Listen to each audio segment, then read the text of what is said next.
ఎట్లా చూస్తారు? కేవలం దీని వెనుక బీజేపీ ఉందని చెప్పేసి ఇక్కడ వాళ్ళు ఆరోపించవచ్చు. ఇంకొందరు ముస్లిమ్స్ ఉన్నారు దీని వెనుకని కొందరు ఆరోపిస్తున్నారు. మీరు ఎట్లా చూస్తారు దీన్ని?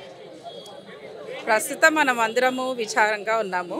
ఎందుకనంటే చాలా మంచి వ్యక్తి, మరి అదే కాకుండా గ్రేట్ మినిస్టర్ ఆఫ్ గాడ్ ఇలా చనిపోయాడే అనే ఒక పెద్ద దుఃఖ సముద్రంలో ఉన్నాము క్రైస్తవులం అందరం కూడాను. మరి ఎందుకు జరిగింది, ఎలా జరిగింది అనేది ఒక పెద్ద సమస్య. అది ఐ థింక్ గవర్నమెంట్ సీరియస్గా తీసుకుంటే బాగుంటుంది. మరి ఇంతమంది ఇక్కడ నిదర్శనంగా వచ్చాము as an evidence that we are all with this sad state of affairs అని.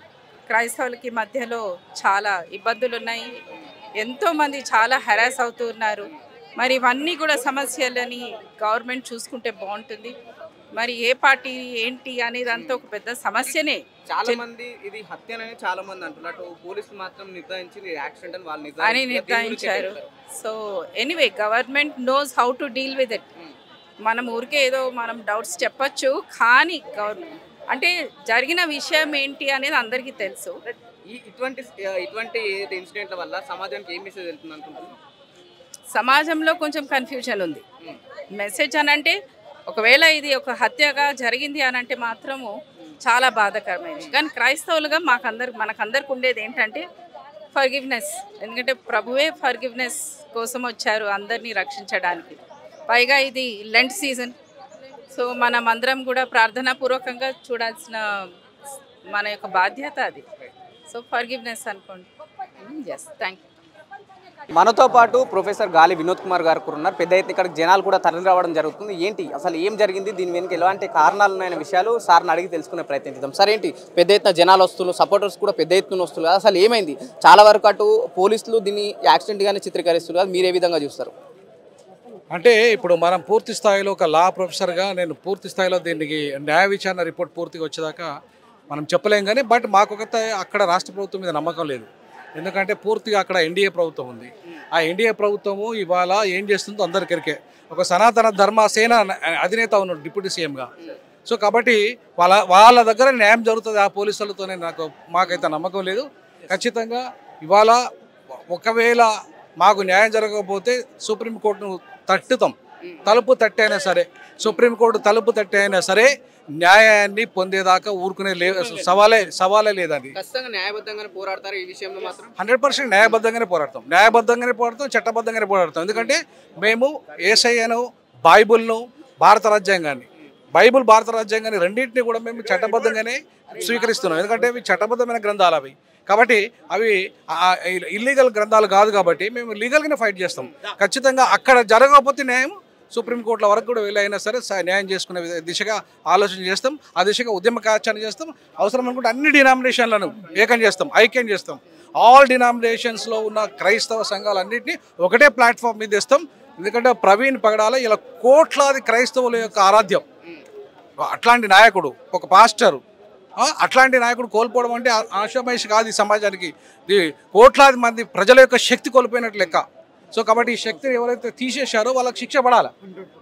వాళ్ళకి శిక్ష పడేదాకా ఊరుకునేది లేదు. ఒకవేళ ఆ ప్రభుత్వం కనుక ఫెయిల్ అయితే ఖచ్చితంగా సుప్రీంకోర్టును ఆశ్రయిస్తాం.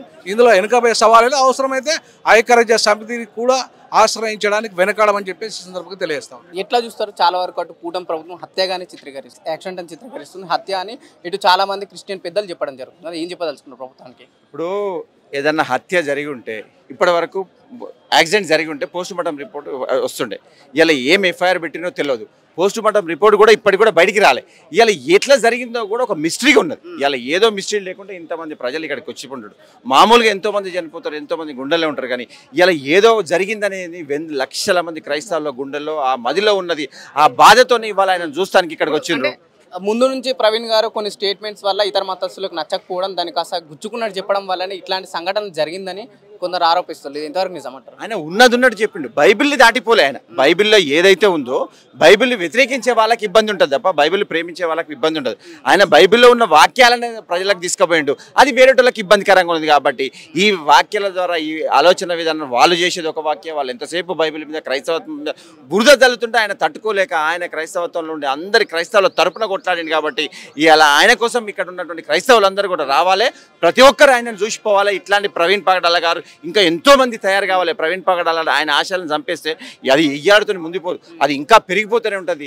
ఈ చైతన్యం ఇంకా పైకి రావాలి, ఇంకా ఆయన ఆశయాలను ముందుకు తీసుకోవాలి. ఆయన కొట్లాడుతూనే ఉంటారు. ఆయన కుటుంబ సభ్యులకు మేమందరం కూడా అండగా ఉంటాం. ఇప్పుడు ఇక్కడ కూడా కొందరు ఆ ఫేస్బుక్లలో ట్విట్టర్లో కొన్ని పోస్టులు పెట్టడం జరుగుతుంది. ప్రవీణ్ గారికి ఆపోజిట్ గా వాళ్ళ గురించి ఏం చెప్తారు? అంటే చనిపోయిన వ్యక్తి గురించి ఆ విధంగా పెట్టడం కరెక్ట్ అంటారా? నేనేమంటున్నా అంటే ఒక మనిషికి గౌరవం ఇవ్వాలి. అది ఏ ధర్మం కానీ ఏ మతం కానీ. చనిపోయినప్పుడు వాళ్ళ గురించి అంత దుర్మార్గంగా పోస్టులు పెడతా ఉన్నారు. ఏం మాట్లాడుతున్నాడు వాడు? ఏం మాట్లాడుతున్నాడు? వాడు చనిపోయిన రోడ్డు మీద మందు దాగి చచ్చిపోయిన అంటారా? అది ఏమన్నా కనీసం ఇంగిత జ్ఞానం ఉన్న అన్నం తింటుండా ఏమన్నా తింటుండా? చనిపోయిన వ్యక్తి మీద ఇట్లాంటి పోస్టులు పెట్టే దుర్మార్గం క్రైస్తవులు అందరూ కూడా చూస్తారు. వానికి కూడా రేపు ఇదే ఆ పరిస్థితి పడ్డప్పుడు ఏం చేస్తాం? మేము కూడా అదే పెడతాం. ఏం మాట్లాడుతున్నది అని అవసరమా? ఇట్లాంటి టైంలో రెచ్చగొట్టే మాకు అవసరమా? అట్లాంటిది ఎవరు కూడా అనొద్దు, ఏ మతాన్ని కూడా అనొద్దు, ఏ వ్యక్తిని కూడా అనొద్దు. ప్రవీణ్ గారి హత్య కేవలం 2 మతాల మధ్య చిచ్చు పెట్టే అవకాశం కోసం హత్య జరిగిందంటారా?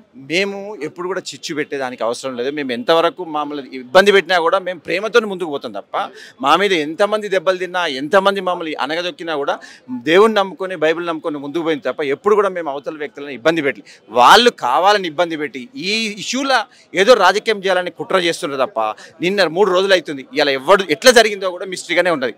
3 రోజులు అవుతుంది. ఇలా అక్కడ ఉన్న ప్రభుత్వం ఏం చేస్తా ఉంది?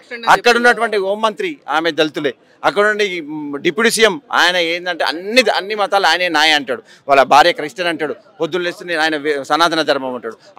మొత్తం మతాలన్నీ ఆయన ఇంట్లోనే ఉంటాయి. కానీ ఇలా ఒక్కరోజు ఆడికొచ్చి ఏమైందని చూసిపోలేదు. ఇవాళ ఇక్కడ మాకైతే అక్కడున్నట్టు ప్రభుత్వం బీజేపీ ఉమ్మడి ప్రభుత్వం ఎన్డీఏ ప్రభుత్వంతో కూటమి ప్రభుత్వం నమ్మకం లేదు. మీరు లేదంటే అక్కడ ఏదైనా ఇబ్బంది జరిగితే మేము ఖచ్చితంగా సుప్రీంకోర్టులను ఆశ్రయిస్తాం. వేరే సంస్థలు ఉన్నాయి, హ్యూమన్ రైట్స్ని ఆశ్రయిస్తాం. వేరే సంస్థలన్నీ కూడా దర్యాప్తు సంస్థలకు ఇవ్వాలి. వాళ్ళు అక్కడ ఎట్టి పరిస్థితుల్లో దాన్ని ఇబ్బంది పెట్టి వాళ్ళకు అనుకూలంగా మార్చే విధంగా ప్రయత్నిస్తున్నారని మా అందరి మనసులో ఉన్నటువంటి ఆలోచన. పగడాల గారి యొక్క మృతి చాలా దారుణమైనది. ఇది 2 తెలుగు రాష్ట్రాల్లో ఉన్న క్రైస్తవులకు మాత్రమే కాకుండా ప్రపంచవ్యాప్తంగా ఉన్న క్రైస్తవులకు తీరని లోటు. మరి సర్వ సమాజము దీని మీద సందేహాలు వ్యక్తం చేస్తూ ఉన్నది. కాబట్టి ప్రభుత్వం తరపున న్యాయం చేయాలి. క్రైస్తవ సమాజం అంతా ఎదురు చూస్తూ ఉన్నది. మరి ప్రభుత్వాలు స్పందించి క్రైస్తవులకు అండగా నిలవాల్సిన అవసరం ఉన్నది. భరోసా కూడా ఇవ్వాలి. ఈ రోజుల్లో చాలామంది భయంతో ఉన్నారు. ఏం జరుగుతుందో, ఎక్కడ దాడులు జరుగుతున్నాయని చర్చలు నడిపించడానికి కూడా భయపడుతూ ఉన్నారు. కాబట్టి ప్రభుత్వాలు ముందుకు వచ్చి మాట్లాడాలి. క్రైస్తవులు మేము భారతీయులమే, భారతదేశం పట్ల మాకు గౌరవం ఉన్నది. కాబట్టి మమ్మల్ని కూడా మీరు గుండెల్లో పెట్టి చూసుకుంటామని భరోసా ఇవ్వాలి. క్రైస్తవులందరికీ ధైర్యం చెప్పాలని ప్రభుత్వాలకు మేము విజ్ఞప్తి చేస్తున్నాం. Thank you very much. ఇక్కడికి వచ్చిన వాళ్ళు చాలా మంది చెప్తుంది ఏంటంటే కూటమి ప్రభుత్వం పైన మాకు ఎటువంటి నమ్మకం లేదు, ప్రవీణ్ గారి ఇది యాక్సిడెంట్ కాదు కేవలం హత్య అని చెప్పేసి ఇక్కడికి వచ్చిన వాళ్ళు ఆరోపించడం జరుగుతుంది. కూటమి ప్రభుత్వంలో ఉన్న అటు హోమ్ మినిస్టర్ గారు కావచ్చు, లేకపోతే పోలీసులు దీనిపైన ఖచ్చితంగా చర్య తీసుకోవాలి, దర్యాప్తు చేపట్టాలి. ఒకవేళ ఇన్ కేస్ ఏపీలో ప్రభుత్వం ఫెయిల్ అయితే ఇట్లా విచారణ చేపట్టకపోతే మేము ఖచ్చితంగా సుప్రీంకోర్టు తలుపులు తట్టే అవకాశం కూడా ఉంటే న్యాయబద్ధంగా పోరాడతాం. ఈ హత్య వెనుకున్న మిస్టరీ తెలిసే వరకు మేము దీన్ని విడిచిపెట్టేది అని చెప్పేసి వినోద్ కుమార్ లాంటి వాళ్ళు కూడా అటు ప్రభుత్వానికి వినయించడం జరుగుతుంది. కెమెరామెన్ కిరణ్తో పవన్, మిర్రర్ టీవీ, హైదరాబాద్.